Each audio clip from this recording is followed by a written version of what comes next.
Covering over 4,000 square miles of LA County, Metro provides around 1 million rides every day. Yet despite its importance, Metro faces one persistent challenge: fare evasion.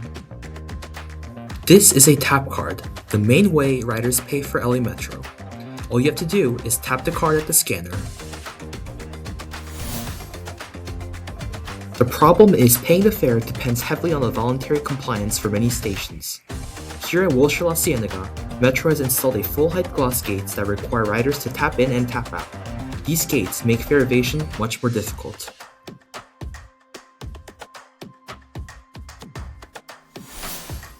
Before stations like Rancho Park Expo and many others, the absence of full gates make it easy for riders to enter without paying.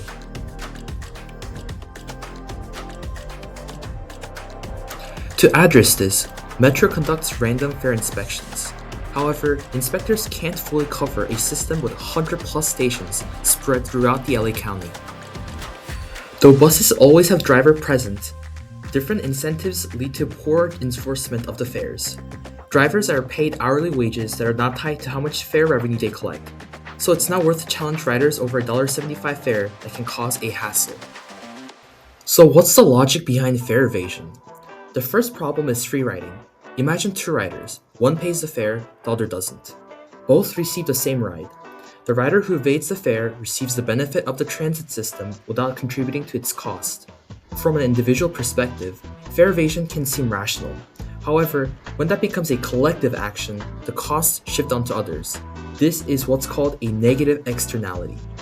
Reduced fare revenue can limit resources available for maintenance and cleanness.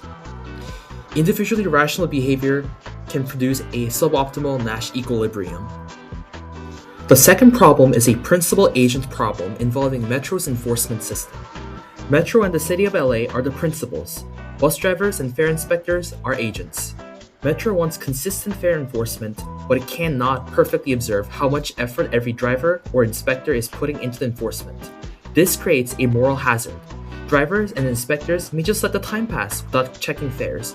Because monitoring is costly and difficult, Metro can't ensure that agents serve the principal's needs.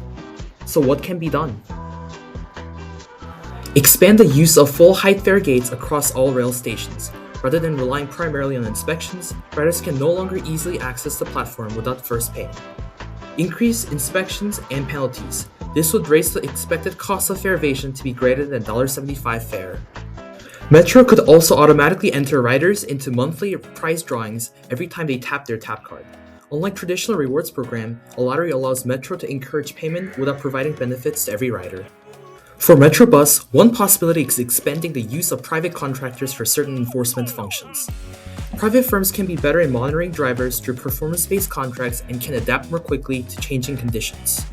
Ultimately, the challenge is not convincing people that fare evasion is wrong. The challenge is designing institutions and incentives that make paying the fare the rational choice.